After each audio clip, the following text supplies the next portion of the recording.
தொடர்ந்து நாம் ரோமருக்கு எழுதின நிருபத்தில் ஆண்டவருடைய சத்தியத்தை பார்த்து வருகிறோம். We continue to see God's word from Romans. St. Paul, after talking about the gifts,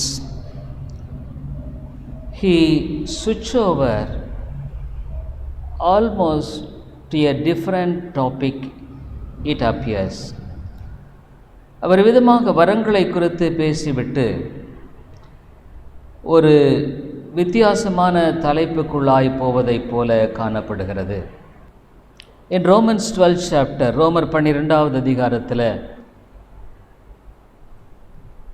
after talking the doctrinal teaching all through these 11 chapters, 11 அதிகாரங்களில் ஆண்டவருடைய சத்தியத்தை பேசிவிட்டு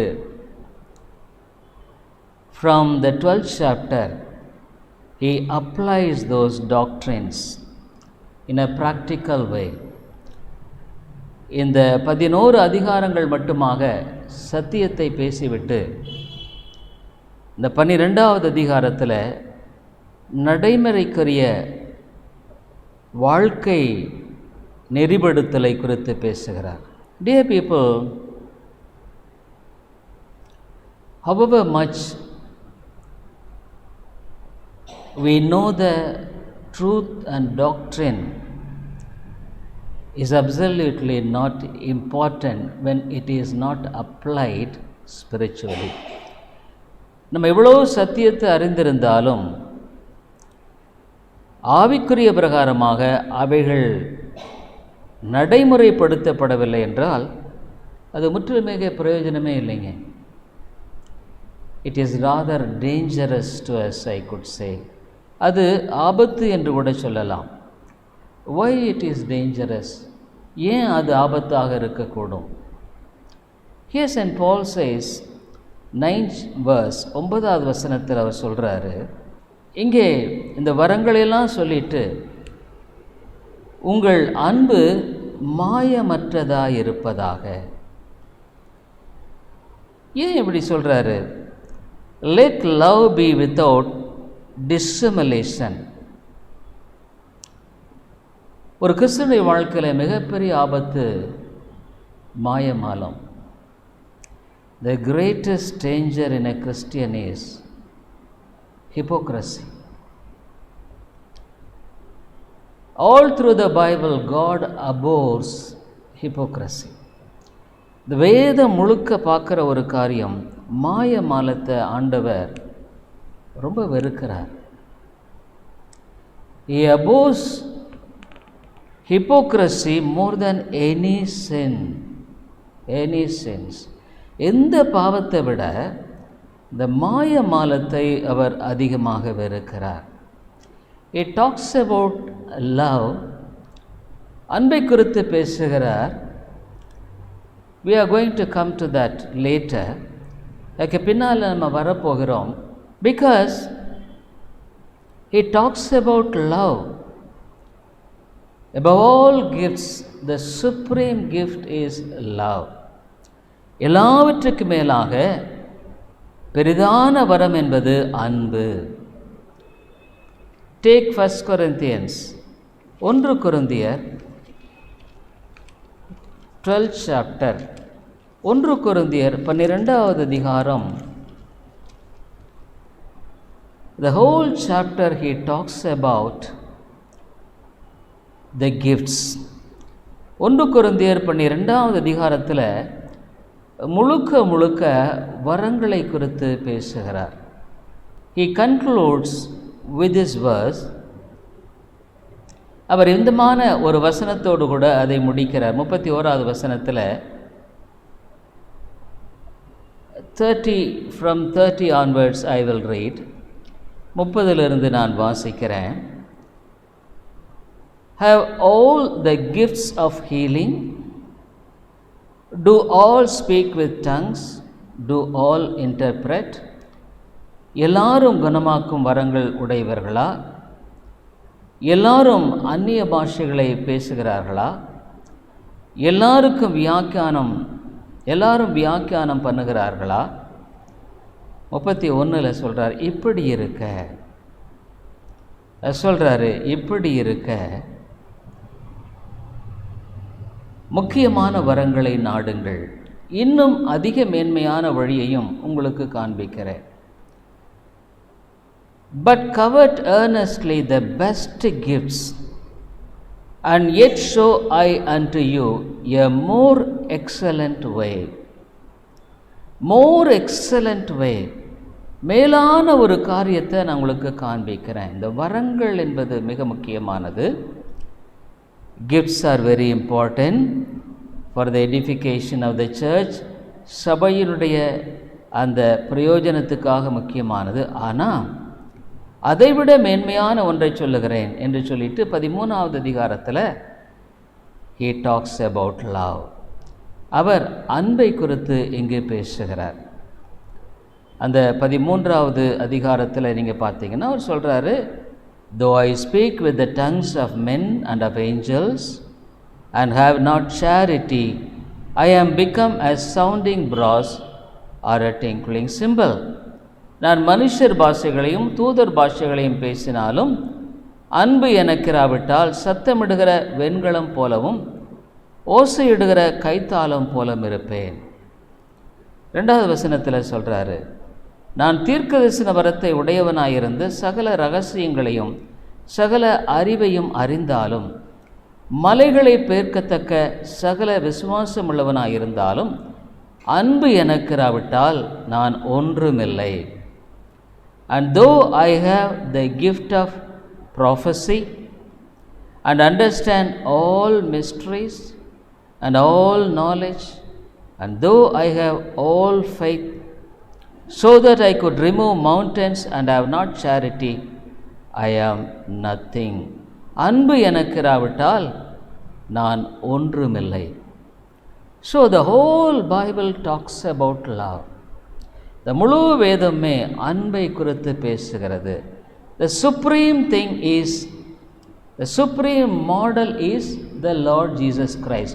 இதில் மிகப்பெரிய ஒரு அந்த முன்மாதிரி யார்? இயேசு கிறிஸ்து. His love, அவருடைய அன்பு. He loved so much that he came down and died for the sinners. அவருடைய அன்பு எவ்வளோ பெரியதுன்னா இந்த உலகத்தில் வந்து பாவிகளுக்காக மரித்த அன்பு. There is no need for him to come and die. அவர் வந்து இங்கே மரிக்க வேண்டிய அவசியம் இல்லை. But he loved the sinners so much that he came and died. ஆகவே அந்த உன்னதமான அன்பை வெளிப்படுத்தும்படியாக இயேசு கிறிஸ்து இந்த உலகத்தில் வந்து மரித்தார். So every Christian has to expose, every Christian must really understand the love in his own life and reflect it. This is the whole biblical principle. இந்த முழு வேதத்தினுடைய போதனை என்னன்னு சொன்னால், இந்த அன்பை நம்முடைய வாழ்க்கையில் ஒவ்வொரு மனிதனும் அனுபவித்து அதை பிரதிபலிப்பதே இந்த வேதத்தினுடைய போதனை. This is the important biblical principle of the whole Bible, that we should really reflect God's love which is being sown in our lives through our practical Christianity. நம்முடைய நடைமுறை கிறிஸ்தவ வாழ்க்கையில் இந்த அன்பை நம்முடைய வாழ்க்கையில பிரதிபலித்து காட்டுவதே வேதத்தினுடைய முழு போதனை. ஆனால் இந்த அன்பை நீ பிரதிபலிக்காமல், without reflecting this love, when you fail in that, அதில் நீ தவறும் பொழுது, you are no one but a hypocrite. நீ வேற யாரும் இல்லை, ஒரு மாயமாலக்காரன் அல்லது மாயமாலக்காரி. இதான் வேதம் சொல்லுகிறது. ஆகவே தான் ஆண்டவர் சொல்கிறாரு, இந்த அன்பு மாயமற்றதாக இருக்க வேண்டும். This love should be without hypocrisy. This is the true Christianity. இதுதான் உண்மையான கிறிஸ்தவம். But among Christians, we people, we don't reflect God's love, but we show for the hypocrisy. ஆனால் நம்ம என்ன பண்ணுறோம், இந்த அன்பை காட்டாமல் நம்முடைய வாழ்க்கையில் நம்ம என்ன பண்ணுறோன்னு சொன்னால், இந்த அன்பை காட்டாமல் நம்ம மாயமாலத்தை வெளிப்படுத்துகிறோம். Every Christian almost is a hypocrite. ஒவ்வொரு கிறிஸ்தவனும் ஒரு மாயமாலக்காரனாக இந்த உலகத்திலே காணப்படுகிறான். That's why Bible wants that you should not be a hypocrite. நீ ஒரு மாயமாலக்காரனாக இருக்கக்கூடாது. மாயமாலக்காரன்னா யாரு? What is a hypocrite? உள்ள ஒன்று வெளியே வேணாம், அதுதான் hypocrisy. Inside is something but outside is different. This is hypocrisy. இதுதான் மாயமாலங்கிறது. இதைத்தான் ஆண்டவர் பல இடங்களில் எச்சரிக்கிறதை குறித்து நாம் பார்க்கிறோம். many places Jesus talks about this. இந்த மாயமாலம் என்பது உள்ள ஒன்று. அதாவது we should be true what we are inside. உள்ள எப்படி இருக்குமோ அதுதான் வெளியாக காண்பிக்க வேண்டும். ஆகவே தான் இந்த உங்கள் அன்பு மாயமற்றதாக இருக்க வேண்டும். it should be without hypocrisy. இந்த மாயமாலம் என்பது நம்முடைய வாழ்க்கையில் ஆண்டவர் அருவருக்கக்கூடிய ஒரு பெரிய பாவங்க. God hates hypocrisy. Just for example, அன்பை நாம் எடுத்துக்கொள்ளும் பொழுது, when we talk of love is long suffering. அன்பு நீடிய சாந்தம் உள்ளது. Dear people, I have been telling you from the beginning of this sermon. இந்த sermonல ஆரம்பத்தில் சொல்ல வர்றேன், we must understand God's love first. முதலாவது ஆண்டவருடைய அன்பை நாம் விளங்கிக் கொள்ள வேண்டும். Am I worthy for his love? அவருடைய அன்புக்கு நான் பாத்திரவானா? Absolutely not. இல்லை, நான் அன்புக்கு பாத்திரவான் அல்ல. Even after knowing God, how much of ungratefulness and rebellion is there in us? ஆண்டவர் அறிந்த பின்பாக கூட எவ்வளவு நம்ம நன்றி இல்லாத உணர்வும் கலக குணமும் நமக்குள்ளே இருக்கு. Many times I really wonder about me. நான் அநேக சமயங்களில் என்ன குறித்து நான் ஆச்சரியப்படுகிறேன். What about this wonder? இந்த அற்புதம் என்ன? Even after knowing God, in how many ways I am not true to God. எத்தனை வழிகளில் ஆண்டவருக்கு நான் உண்மையா இல்லையே. In how many ways I could not love him. எத்தனை வழியில் அவரை நேசிக்க முடியல. I have been receiving so many things. எவ்வளோ காரியங்களில் ஆண்டவர் நான் பெற்றுக்கொண்டு வருகிறேன். He has been so patient with me. என்னோடு எவ்வளோ பொறுமையாக இருக்கிறாரு. Do I really value it? நான் உண்மையாக விலை மதிக்கிறேனா? God is so patient. அன்பு நீடிய சாந்தம் உள்ளது. Dear people, only because God is so patient with me and you, we are living in this world. நம்ம ஆண்டவர் ரொம்ப நீடிய பொறுமையாக இருக்கிறதுனால தான் நீங்களும் நான் இந்த உலகத்தில் இன்றைக்கு வரைக்குமே வாழ்ந்து கொண்டிருக்கிறோம். We are a rebellious generation. ஒரு கலகம் பண்ணுகிற சந்ததி நாம. This is the true statement of each one of us. நம்மளை குறித்து சொல்லக்கூடிய ஒரு உண்மையான காரியம் அதுதான். Nobody can deny that. இதை யாருமே மறுக்கவே முடியாது. We are truly rebellious to God. ஆண்டவருக்கு கலகம் பண்றோம். We want to do our own will. நம்முடைய சித்தத்தை செய்ய விரும்புகிறோம். we want to have our own way. நம்முடைய வழியை பெற்றுக்கொள்ளும்படியாக விரும்புகிறோம். but God is patient. ஆனால் ஆண்டவர் பொறுமையாக இருக்கிறார். this is the reality. இதுதான் உண்மை. but do we really understand it? அதை உண்மையாக நம்ம விளங்கிக் கொள்கிறோமா? do we really understand our own unworthiness?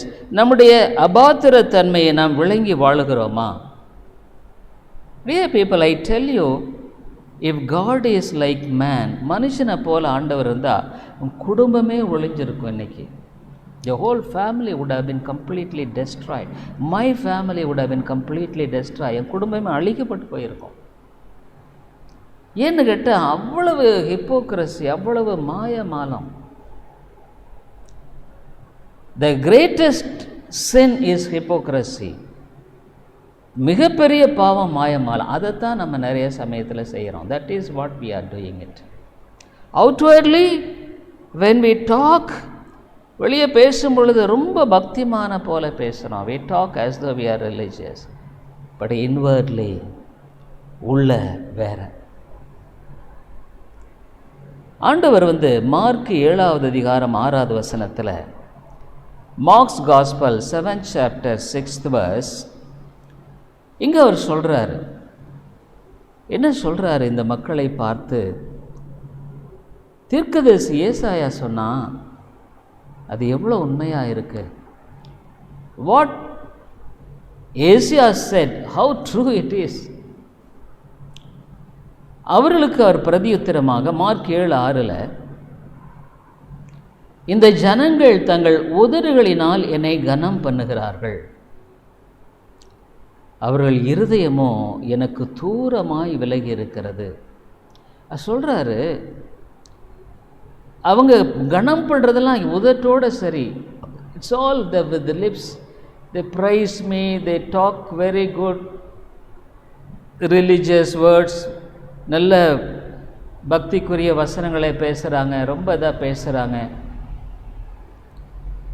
they are very well versed in pretending. நடிக்கிறதுல ரொம்ப திறமசாலிகளாக இருக்கிறாங்க. அதான் அவர் சொல்கிறாரு, these people honoreth me with their lips. உதடுகளினால் என்னை கனம் பண்ணுகிறார்கள், அவர்கள் இருதயமோ எனக்கு தூரமாய் விலகி இருக்கிறது. but their hearts is far from me. இதுதான் ஹிப்போக்ரசி. வெளியே பார்த்தா பேசுகிறதெல்லாம் ரொம்ப பக்தியாக இருக்குது, ஆனால் எங்கள் இருதயம், அவங்க இருதயமே தூரமாக இருக்கிறது. நான் சொல்லுவேன், சிலரை பார்க்கும் பொழுது நல்லா தெரியும் எனக்கு. அதாவது I'm just telling in a practical way. இவங்க யார், இந்த சகோதரன் யார், இந்த சகோதரி யார் நல்லாவே தெரியும். I know how about this sister, how about this brother. ஆனால் அவங்க பேசுகிறது பார்த்தா ரொம்ப பக்தியாக இருக்கும். they talk very religiously. அதை நம்மளே பொறுத்து கொள்ள சில சமயத்தில் முடிகிறதில்ல தான். இட்ஸ் வெரி டிஃபிகல்ட் டு பேர். ஆனால் ஆண்டவர் அதை பொறுத்து கொண்டார். God really purse.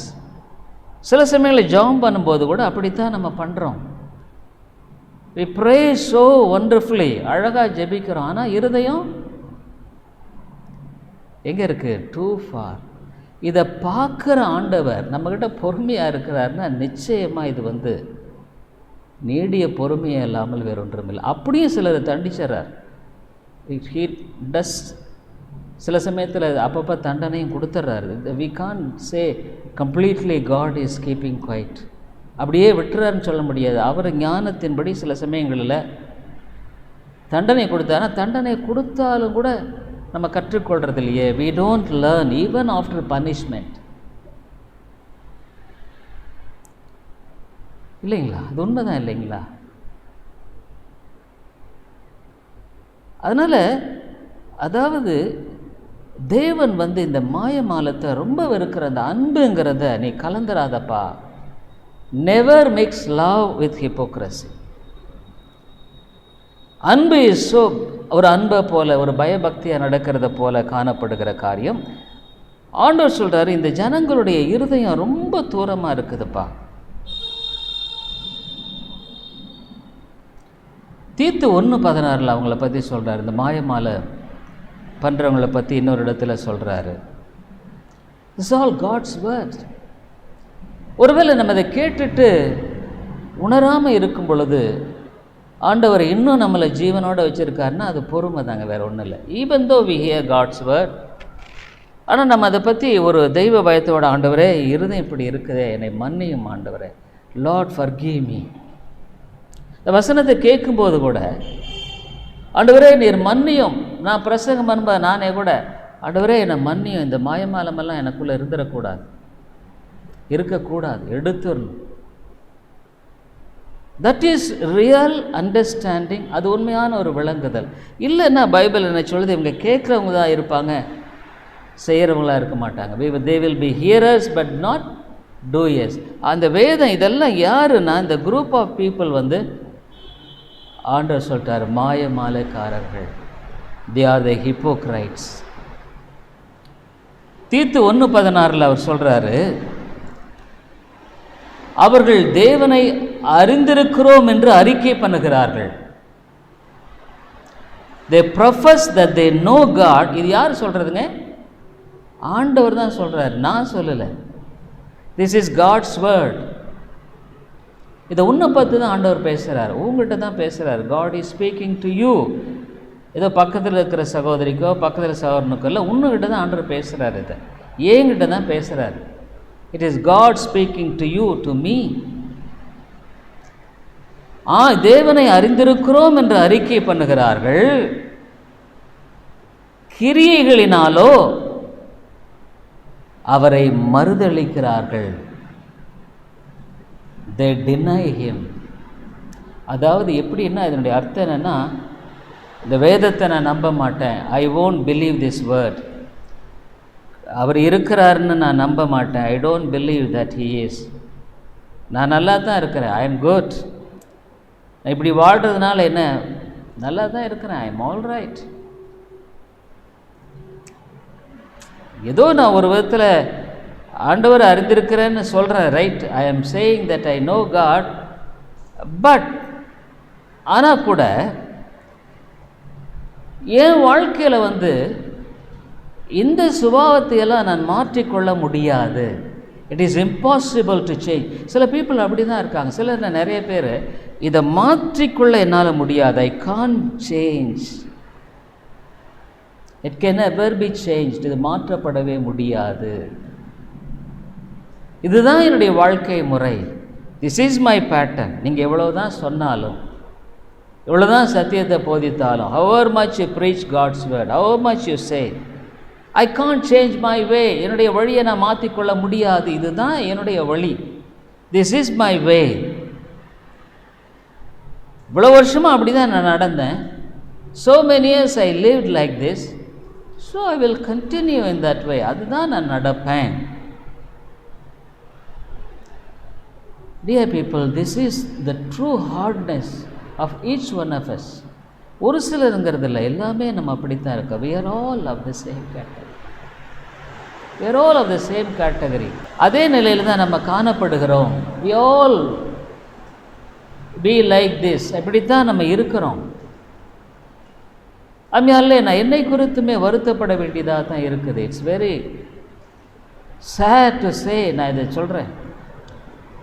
But because of God's love, அவருடைய அன்பு நிமித்தம் என் ஆண்டவர் இன்னும் வச்சிருக்கிறார்.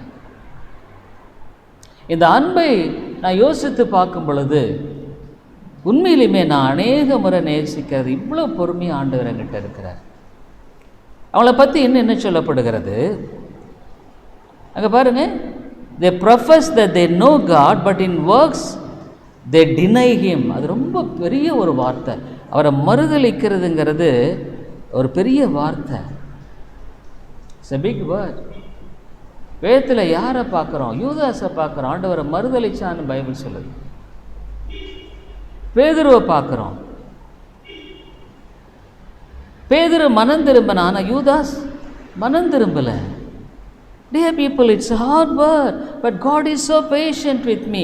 இன்னும் என்கிட்ட பொறுமையாக இருக்கிறார். அவர் ஆண்டவர் என்ன சொல்கிறாரு? அவர்கள் அருவருக்கப்படத்தக்கவர்கள்னு சொல்கிறார் ஆண்டவர். You are an abominable creature before God. உன்னை பார்க்கும் பொழுது ஆண்டவர் அருவருக்கிறார். என்ன பார்க்கும் பொழுது ஆண்டவர் அருவருக்கிறார்.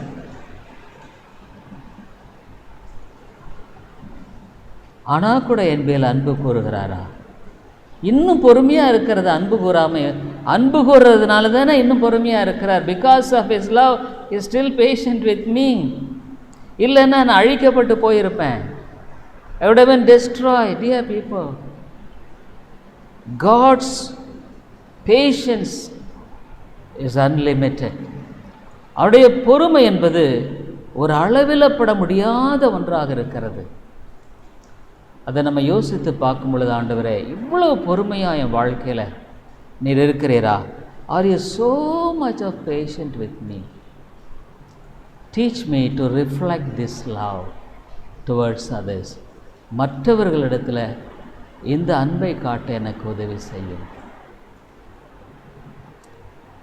கீழ்ப்படியாதவர்களும் எந்த நற்கிரியம் செய்ய ஆகாதவர்களுமாய் இருக்கிறார்கள். Disobedient and unto every good work reprobate. அம்மையாலே, ஆண்டுடைய அன்பு மிகப்பெரியது. ஆனால் இந்த அன்புக்கு எதிரான ஒன்று மாயமாலம். அதனால தான் இந்த அன்போடு சேர்த்து இந்த மாயமாலத்தை ஆண்டவர் இந்த இடத்துல பேசுகிறார். It's hypocrisy is against God's law. உள்ளதை உள்ளவாறு சொல்லலாம். ஆண்டவரே, என்னுடைய நிலை இப்படித்தான் இருக்கு, என்னை மன்னியும் ஆண்டவரே. என் இருதயம் இப்படி இருக்கு. I am like this, my heart is like this. Actually God can deliver us. விடுதலையாக்க முடியும். But dear people, we should never be presumptuous also. துணிகரமாக நம்ம இருந்துடக்கூடாது. கஷ்டம் வந்தால் மட்டும் அழுகிறது, இல்லை நீங்கி போயிட்டா பழையபடியே நம்ம இருப்போம். when difficulties come we will weep. ஆனால் கொஞ்சம் கஷ்டம்லாம் நீங்கிடுச்சுன்னா பழையபடி நீ வாழுவ. ஆனால் திரும்ப உனக்கு அதே கஷ்டம் வராதுன்னு நினைக்காத. Don't think you will face. ஆனால் அடுத்த கஷ்டம் உன்னை ஒளிச்சே கட்டிடும். The next trouble will completely destroy you. ஏன்? You don't value God's love. அவருடைய அன்பை நீ விலை மதிக்கல.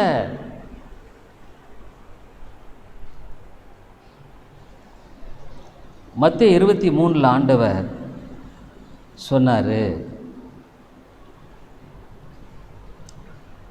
என்ன சொன்னார்னா, இந்த ஹிப்போக்ரஸியை பற்றி நான் காமிக்கிறது ஒரு சில இடங்கள் தான். ஆனால் வேதத்தில் நிறைய இடத்துல இதை பற்றி பேசுகிறார் ஆண்டவர். ஆரம்பத்திலேருந்தே பேசுகிறார்.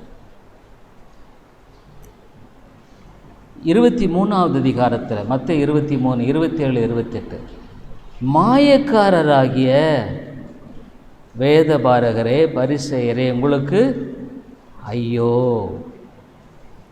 ஆரம்பிக்கும் போதே அப்படி தான் ஆரம்பிக்கிறார் அவர். உனக்கு ஐயோ அப்படின்னா என்ன? நீ அதமாயிட்ட, நீ ஒன்றும் இல்லாமல் போயிட்ட. You became doomed. அம்மையாலே, நாம் தெய்வ பயத்தை கொண்டவர்களாய் வாழ்வது அவசியம். we should have the fear of God. இன்னைக்கு அது ஒன்று தான் இல்லாத ஒரு காலத்தில் வாழ்ந்து வர. we live in a day where there is no fear of God. வெள்ளையடிக்கப்பட்ட கல்லறைகளுக்கு ஒப்பாய் இருக்கிறீர்கள். ஆண்டவர் சொல்றார், ஓ unto you scribes and Pharisees, hypocrites, for ye are like unto whitened sepulchres. நம்ம நினைக்கக்கூடாது வேதபாரகர் பரிசேயர் தான் அப்படின்னு. நம்ம அப்படித்தான் இருக்கிறோன்ற ஒத்துக்கொள்வது தான் நமக்கு விடுதலையின் வழி. வெள்ளை அடிக்கப்பட்ட கல்லறை எப்படி இருக்கும்? நல்ல வெள்ளை அடித்து வெளியே பார்த்தா அழகாக இருக்கும். ஆனால் உள்ளே என்ன இருக்கும்? அதான் சொல்கிறார், உள்ளேயோ மரித்தவர்களின் எலும்புகளினாலும் சகல அசுத்தத்தினாலும் நிறைந்திருக்கும். Woe unto you, scribes and Pharisees, hypocrites, for ye are like unto whitened sepulchres, which indeed appear beautiful on outward, but are within full of dead man's bones and of all uncleanness. உண்மையிலே சொல்லப்போனால் ஆண்டவர் இவ்வளோ பொறுமையாக என்கிட்ட இருக்காருன்னா நம்முடைய உண்மையான நிலையை விளங்கி கொள்ளும் பொழுது மாத்திரம்தான் அந்த அன்பை விளங்கி கொள்ள முடியுங்க. ஆண்டவருடைய அன்பை நான் எப்போ விளங்கி கொள்ள முடியும்னா, நான் அன்பு காட்ட முடியாது. I can't show love because I am a sinful man. நான் ஒரு பாவத்தன்மை உள்ளவன். அன்பு கூறுனா கூட என்னால் முடியாது. ஆனால் அந்த அன்பை நான் உணர்ந்து அறிந்து அதை பிரதிபலிக்கும் பொழுது மற்றவர்களிடத்தில் நீடிய பொறுமையாக இருக்கக்கூடிய தன்மை. When I understand God's love to me, I am patient with others. I pray for others. மற்றவர்களுக்காக ஜெபிக்கிறேன். I have a concern for others. மற்றவர்களை குறித்து ஒரு அக்கறையோடு இருக்கேன். I come before God as I am. நான் இருக்கிறவனமாக தேவனுக்கு முன்பாக நான் காணப்படுகிறேன். மற்றவர்களுக்கு முன்பாக வெளிவேஷம் போட நான் விரும்பலை. I don't want to be a person to show forth as though I am a good man. I want to be true to God. ஆண்டவருக்கு நான் உண்மையாக இருக்க விரும்புகிறேன். That is the only way I could be delivered. அதுதான் நான் விடுதலையாக்கப்படக்கூடிய ஒரே ஒரு வழிமுறை. ஒரு டாக்டர் இடத்துல போயிட்டு நான் நல்லா இருக்கேன்னு சொல்லி என்ன பிரயோஜனம்? If you go to a doctor and say I am good, no problem, no usefulness. But I want to tell Lord, this is my situation. But how much you are loving me. என்னை எப்படி நேசிக்கிறீங்க ஆண்டவரே? இந்த கல்வாரி சிலுவையை நேசிக்கும் பொழுது நான் இதுக்கு தகுதியே இல்லையே. I am not worthy for this love. நான் ஒரு காலத்தில் தேவனை அறியாதவனாக போயிட்டு இருந்தேன். I was a wanderer, not knowing how to be delivered. விடுதலையாக்கப்படும்படியான வழி தெரியாதபடி வாழ்ந்து கொண்டிருந்தேன். ஆனால் என்னை தேடி வந்த தெய்வம், the God who sought me. Dear people, hypocrisy always make a person guilty. மாயமாலம் ஒரு மனுஷனை குற்றமுள்ள உணர்வுக்குள்ள அவனை வழிநடத்துகிறது. ஏன்னா வெளியே ஒன்று உள்ள ஒன்றா இருக்குவான். நாளைக்கு ஆண்டவர் நியாயம் தீர்க்கும் பொழுது வேறு எதுவுமே இல்லை, நம்முடைய இருதயமே நமக்கு போதும். இட்ஸ் அ ரெக்கார்டட், இங்கேயே ரெக்கார்ட் ஆயிடுது. தேவன் வேறு எங்கேயுமே போகுது. அதுதான் ஆண்டவர் சொல்லார், உடைய பாவங்கள் இரும்பு எழுத்து ஆணியினாலும் வைரத்தின் நுனியினாலும் இருதய பலகையில் எழுதியிருக்கு. ஆகவே ஒரு மனுஷனை நியாயம் தீர்க்கும்படியாக ஆண்டவர் வேறு எங்கேயுமே போக தேவையில்லை. அவன் இருதயமே சாட்சியிடும். உன் இருதயமே சாட்சியிடும். அதுதான் உண்மையான நிலைங்க.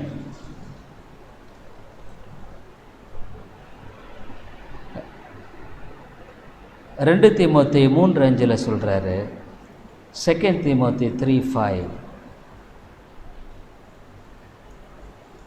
தெய்வ பக்தியின் வேஷத்தை தரித்து அதன் பலனை மறுதரிக்கிறவர்களாயும் இருப்பார்கள். having a form of godliness but denying the power thereof. இப்படிப்பட்டவர்களை நீ விட்டு விலகு. தேவ பக்தியின் வேஷம் இருக்கும், ஆனால் ஆண்டவருடைய அந்த அன்பையும் கிருபையும் உணராமல் வாழுகிறவர்கள். நம்ம வாழ்க்கையில் இந்த அன்புங்கிறத நம்ம வெளிப்படுத்த வேண்டும். கிறிஸ்தவ வாழ்க்கையில் in our Christian life we must show forth this God's love. அந்த அன்பு மாயமற்றதாக இருக்க வேண்டும். கடைசியாக கொலோசியர் 1வது அதிகாரத்தில் 3-5 முடிய அவர் சொல்கிறார். என்ன சொல்கிறார்னா, இந்த கொலோசு சபையை பார்த்து பவுல் பேசுகிறார். பேசும் பொழுது அவர் எழுதுகிறாரு, இந்த மாதிரி நம்ம இருந்தால் எவ்வளோ நல்லா இருக்கும் இல்லைங்களா? இப்படி if you live like this, St. Paul talks about this. இதை பற்றி பேசுகிறார். We give thanks to God and the Father of our Lord Jesus Christ, praying always for you, கிறிஸ்து இயேசுவின் மேலுள்ள உங்கள் விசுவாசத்தையும் பரிசுத்தவான்கள் எல்லார் மேலும் உள்ள உங்கள் அன்பை குறித்து நாங்கள் கேள்விப்பட்டு, அப்படியே இந்த அன்பு இது ஒரு முழுமையான ஒரு குணம். It's a complete nature. இது இருக்கும் பொழுது அந்த விசுவாசம் இருக்கும். when we have this we will have faith. சொல்றாரு 4வது வசனத்தில், we give thanks to God and the Father of our Lord Jesus Christ, praying always to you, since we heard of your faith in Christ Jesus and of the love which ye have to all the saints. பரலோகத்தில் உங்களுக்காக வைத்திருக்கிற நம்பிக்கை நிமித்தமும்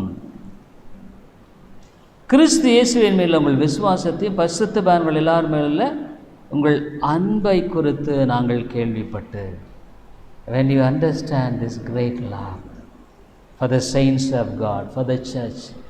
பாருங்க, ஒன்று தெரிந்து கொள்ளுங்க, ஒரு சபைக்கு தன்னை ஒப்புக்கொடாதவன், when a person who is not committed to the church, he is not a true Christian. ஒரு உண்மையான கிறிஸ்தவனே இல்லைங்க. இன்றைக்கி இப்போ நம்ம சர்ச்சில் கூட இருக்கிறாங்க, there are so many people வந்து போகிறாங்க, they come and go, but they are not committed to the church. சபைக்கு ஒப்பு கொடுத்ததில்லை. முடிஞ்சால் வருவோம், முடியலன்னா வரமாட்டேன். if possible I will come, otherwise I will go. இதெல்லாம் ஒரு சபைக்கு ஒப்பு கொடுத்து வாழும்படியான ஒரு வாழ்க்கை முறை அல்ல. this is not the way committed to the church. சபைங்கிறது என்ன? அதுதான் இந்த முன்னால் சொல்றார், இயேசுவின் சரீரம், சரீரத்தில் நான் ஒரு அவயவம். I am a part of a body of Christ. கை மட்டும் தனியாக எங்காவது இருக்க முடியுமா? கால் மட்டும் தனியாக இருக்க முடியுமா? இல்லைங்க. இந்த சபையில் இருக்க முடியாத அன்பை குறித்து தான் அவர் இங்கே பேசுகிறார். He talks about this love in the church. ஆனால் சபைக்கு ஒப்பு கொடுக்காதவன் எப்படி அன்பை வெளிப்படுத்துகிறான் இருப்பான்? when he is not committed to the church, how could he really expresses his love? தான் சொல்லுடைய அன்பை குறித்து நாங்கள் கேள்விப்பட்டு பரலோகத்தில் உங்களுக்காக வைத்திருக்கிற நம்பிக்கை நிமித்தம், for the hope which is laid up for you in heaven, whereof we heard before in the word of the truth of the gospel. ஆகவே ஒரு சபையை தேவன் ஏற்படுத்தி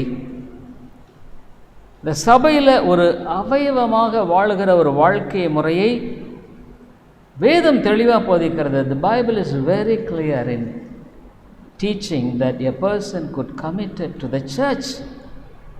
ஆனால் இப்போ நம்ம சர்ச்லேயே எடுத்துக்கங்க, எத்தனை பேர் வர்றாங்க போகிறாங்க? they are strangers, அவ்வளோதான். அதாவது உண்மையாக சபைக்கு ஒப்பு கொடுத்து வருகிறவர்கள் ரொம்ப கம்மி, very few.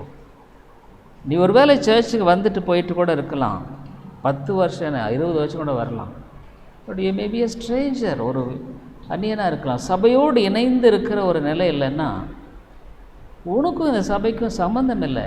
You don't have, நீ இந்த சபைக்கு வர்ற ஆள் தான், ஆசாமி தான், பட் உண்மையாக இருதயபூர்வமான அர்ப்பணிப்புங்கிறது உடைய வாழ்க்கையில் இல்லை. You don't have a real commitment to the church. இன்றைக்கி நம்ம சர்ச்சில் பாருங்கள், எத்தனையோ குடும்பங்கள் அப்படி தான் இருக்குது. ஸோ மெனி ஃபேமிலிஸ் இப்படி தான் இருக்குது. ஆகவே அவங்க வாழ்க்கையில் ஆண்டவருடைய சமாதானம் இருக்காது. They don't have the peace of God in their own lifes. ஏன்னா நான் I am very open in my talk, திறந்து பேசுகிறேன். உன்னுடைய வாழ்க்கையில் நீ ஆசீர்வாதம் வேணும்னு சொன்னால், when you want to have the blessings of God, you must obey God. தேவனுக்கு நீ கீழ்ப்படியணும். You must understand that you are a part of the body of Christ. கிறிஸ்துவனுடைய சரீரத்தின் ஒரு அவயவமாக நீ இருக்கிறாய். அப்போ உன்னுடைய வாழ்க்கையில் நீ யாருக்கு ஒப்பு கொடுக்கிற? கிறிஸ்துவுக்கு நீ ஒப்பு கொடுக்கிறாய். You commit to Christ.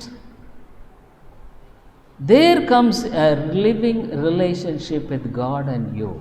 உனக்கும் தேவனுக்கும் இடையில் அது ஒரு ஜீவனுள்ள தொடர்பு உண்டாகிறது. அதுதான் ரொம்ப முக்கியங்க. ஒரு சபையோடு இணைந்து இருக்கிற ஒரு மனுஷன் அவன் வாழ்க்கையில் மற்றவர்களுக்காக வாழுகிறதில்ல. He doesn't live for others. He doesn't live for his own aspirations, தான் விரும்புகிறபடி இல்லை. he commits himself to Christ, கிறிஸ்துவுக்கு. அதைத்தான் நம்ம வேதத்தில் நம்ம பார்க்குறோம். அதுதான் அந்த 12:1 தான் சொல்கிறார், ஜீவ வழியாக ஒப்பு கொடுக்கிறது. அப்படினாலே தேவன் அநீதி உள்ளவரே அல்ல. God is not a respecter of persons. ஏன் இன்றைக்கு அநேகருடைய கிறிஸ்தவ வாழ்க்கையில் உண்மையான ஆசீர்வாதம் இல்லை? why no peace, no joy, no blessing? சொல்லப்போனால் வேதம் சொல்ல பரலோகத்தில் உங்களுக்கு வைக்கப்பட்டிருக்கிற நம்பிக்கை நிமித்தம், நான் உண்மையாக சொல்கிறேன், இந்த சபையில் இருக்கிற எத்தனை பேர் பரலோகம் போவாங்கன்னு நீங்கள் நினைக்கிறீங்க? நீ போவியா? முதல்ல நான் கேட்குறேன், ஓப்பனாகவே நான் கேட்குறேன். நான் கணக்கிடுறபடி இந்த சபையில் நிறைய பேர் போக முடியாது. ஏன்னா நிறைய பேர் உண்மையாக ரட்சிக்கப்படலை. ஐ ஆம் ஓப்பன். நிறைய பேர் ரட்சிக்கப்படவே இல்லை. நீ உண்மையாக ஆராய்ந்துப்பா, நீ உண்மையாக ரட்சிக்கப்பட்டிருக்கியாங்கிறது தெரிஞ்சுக்கிறது முக்கியமான ஒரு காரியம். ஸோ அதனால் நிறைய பேர் பரலோகத்துக்கு போவாங்க, அந்த குறித்து எனக்கு நம்பிக்கை. ஆனால் உண்மையான சத்தியத்தை நாம் போதிக்கிறோம். We preach true God's word. நான் உன்னை அதைரியப்படுத்துறதாக நினைக்கக்கூடாது. But this is the fact. இது உண்மை. நான் ஒப்பனா சொல்கிறேன், நீ பரலோகம் போவேன்ற உன்னுடைய ஆவி, வேதம் சொல்லுது, பரிசுத்த ஆவியானவர் உன்னுடைய ஆவியானவர் கூட நிச்சயப்படுத்துவார்னு வேதம் சொல்லுது. நீ உண்மையாக போவையா என்னுடைய வாழ்க்கையில்? அதுதான் அடுத்தது சொல்கிறார், பரலோகத்தில் வைத்திருக்கிற நம்பிக்கை நிமித்தம். அம்மையால் நம்ம வாழ்க்கையில் எத்தனை வாழ்க்கை வாழ்கிறது பெருசில். ஒரு நாள் நம்ம மறிக்கணும், we have to die. ஆனால் எங்கே நீ போகிற? அதுக்காக நீ ஆயத்தப்படுறியா? Are you really preparing your life? Corona எந்த நேரத்தில் எந்த வேணாலும் அழிச்சு போடுது. Many people, I tell you dear people, அதாவது வாழ்க்கைங்கிறது இந்த உலகத்தோடு உன்னுடைய வாழ்க்கையை முடிந்து போகிற ஒரு காரியமாக அல்ல. ஆகவே சொல்கிறார், நீ சபையோடு இணைந்து இருக்கிற அந்த இணைப்பை குறித்து தான் அவர் பேசுகிறார். முன்னால் வசனங்கள் எல்லாம் பேசும் பொழுது இந்த சபையில் காணப்பட வேண்டியது அன்பு. ஆனால் இந்த அன்புங்கிறது மாயமற்றதாக இருக்க வேண்டும். மாயமற்றதாக இருக்க வேண்டும். ஜெபம் பண்ணுவாங்க. கிருபை நல்ல ஆண்டவரே, உம்முடைய வார்த்தையை நாங்கள் மறுதலிக்க முடியாது.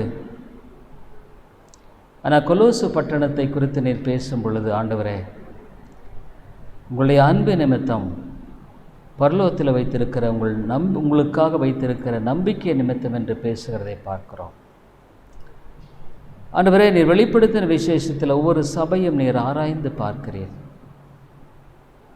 இவ்வளோ இந்த சபையில் இருக்கிற எத்தனை பேர் உண்மையாலுமே பரலோகத்துக்கு போவார்கள் என்பது எனக்கு தெரியாது. நான் நியாயம் தீர்க்கப்படும்படியாகவும் அல்ல, சத்திய வசனத்தை போதிக்கிறவனாகவே நியமிக்கப்பட்டிருக்கிறேன். விதைக்கிறவன் நான், விளையச் செய்கிறவர் கர்த்தர். நான் விதைக்கத்தான் முடியும், விளையச் செய்கிறவர் கர்த்தர் மாத்திரமே. அந்த வார்த்தையை கேட்டு எந்தெந்த ஒரு ஆத்மா தன்னுடைய வாழ்க்கையில் உண்மையாலுமே உணர்த்தப்பட்டு தன்னை தாழ்த்துகிறதோ அந்த ஆத்மாவில் நீர் கிரியை செய்யும் பொழுது மாத்திரமே அது நடைபெறும். அந்த ஆத்மாவில் நீர் கிரியை செய்யும் பொழுது மாத்திரமே மனம் திரும்புவதற்கு எதுவான வாய்ப்பு உண்டு. விதமான மனம் திரும்பலின் மூலமாக மாத்திரமே ஒரு ஆத்மா உம்மோடு ஒப்புரவான ஒரு வாழ்க்கைக்குள் உண்மையான விதத்தில் காணப்பட முடியும். ஆவியானவரே, நீர் பேச வேண்டும் என்று சிந்திக்கிறோம்.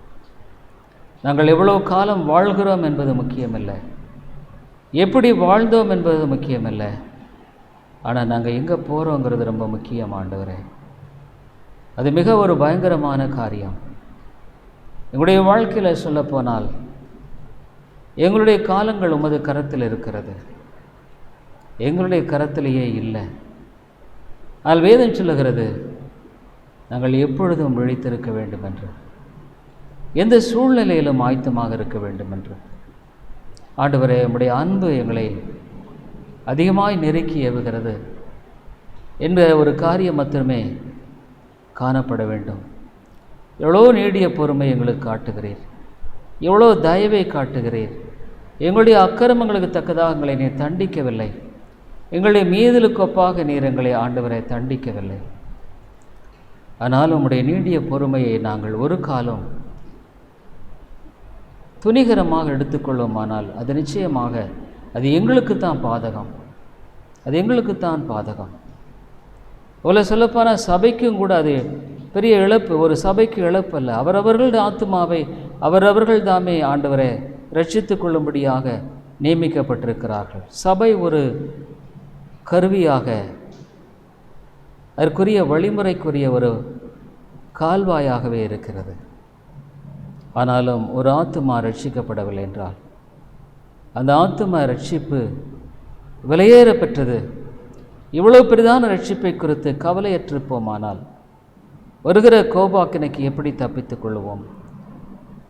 வேதம் தெளிவாக சொல்வது, உங்களுடைய அழைப்பையும் தெரிந்து கொள்ள உறுதியாக்கும்படி ஜாக்கிரதையாயிருங்கள். ஆண்டவரே, நீர் இறங்கும்.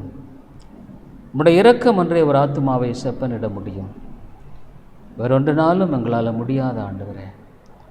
ஆனாலும் கூட நம்முடைய வேதம் பொய்யல்ல, நம்முடைய வேதம் உண்மை, நம்முடைய வேதம் 100க்கு 100 உண்மை. தேவரே, நீர் இறங்க வேண்டும் என்று செபிக்கிறோம். நீர் கிருபையாக எங்களுக்கு இறங்கும்படியாக நாங்கள் மன்றாடுகிறோம். உங்களுடைய வாழ்க்கையில் உண்மையான மாற்றத்தை தாரும் என்று கேட்கிறோம்.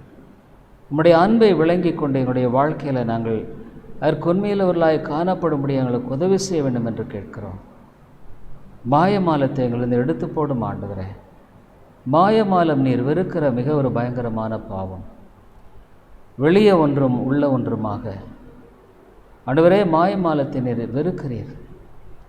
ஏசாயா 1வது அதிகாரத்தில் நீர் ஆண்டவரே எவ்வளவாக அதை குறித்து பேசுகிறீர். வழக்காடவும் வாருங்கள், உங்கள் பாவங்கள் சிவேர் என்றிருந்தாலும் பஞ்சை போல வெண்மையாகும் என்று சொல்லுகிறீர். ஆண்டவரே, கிருபையாக இருந்தரலும். வேறு வழி இல்லை ஆண்டவரே. ஒரு சபையில் விதைகளைத்தான் விதைக்க முடியும். நீர் ஒருவரே விளையச் செய்கிற கர்த்தர். ஆகவே நீர் ஒருவரே இறங்க முடியும். நீர் ஒருவரே கிருபை செய்ய முடியும். ஒரு ஊழியக்காரன் ஒரு ஆத்மாவை ரட்சிக்க முடியாது. ஒரு ஊழியக்காரன் ஒரு ஆத்மாவை மனம் திரும்புதல் கொண்டு செல்ல முடியாது. ஆனாலும் நீர் இறங்க முடியும் ஆண்டவரே. தேவா, நீர் கிருபை செய். இன்றைக்கு உலகத்தை நாங்கள் பார்க்கும் பொழுது எங்கு பார்த்தாலும் ஆண்டவரே தெய்வ பயம் இல்லை. கிறிஸ்தவர்கள் மத்தியில் உண்மையான தெய்வ பயம் இல்லை. கிறிஸ்தவர்கள் மத்தியில் உண்மையான ஆண்டவரே கர்த்தருக்கு பயப்படுகிற பயம் இல்லாத ஒரு காலம். பாவத்தினுடைய அகோர பெருக்கம் மிக பயங்கரமாக இருக்கிறது. லோத்தின் காலத்தை போல, நோவாவின் காலத்தை போல இருக்கிறது. ஆனாலும் நீர் கிருபையாக இறங்கி அருளும். இயேசுவின் நாமத்தில் ஜெபிக்கிறோம் எங்கள் நல்ல பிதாவே, ஆமென்.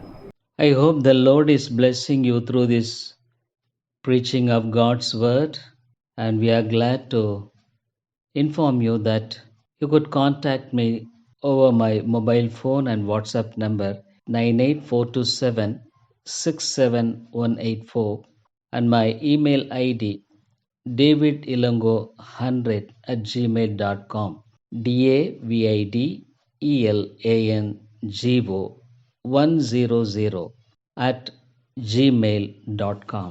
Thank you very much. கிறிஸ்துவுக்குள் அன்பானவர்களே, நீங்கள் தொடர்ந்து இந்த தேவ செய்திகள் மூலமாக ஆசீர்வதிக்கப்பட்டு வருகிறீர்கள் என்று நாங்கள் நம்புகிறோம். எங்களுடைய ஞாயிறு ஆராதனை காலை 10:30 மணிக்கு இந்திய நேரப்படி, மாலை 6:30, ஒவ்வொரு புதன்கிழமை மாலை 6:30 மணிக்கு வேத ஆராய்ச்சி கூட்டம் உண்டு. இந்த கூட்டங்களில் நீங்கள் ஆன்லைனில் கலந்து கொள்ள உங்களை அன்போடு கூட அழைக்கிறோம்.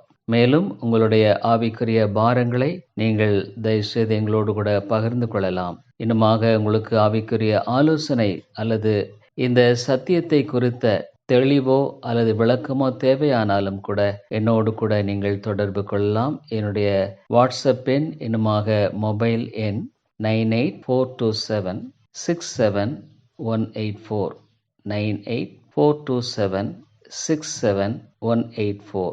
இன்னுமாக நீங்கள் இமெயிலில் தொடர்பு கொள்ள வேண்டுமானால் என்னுடைய இமெயில் ஐடி davidilongo100@gmail.com, davidElango100@gmail.com.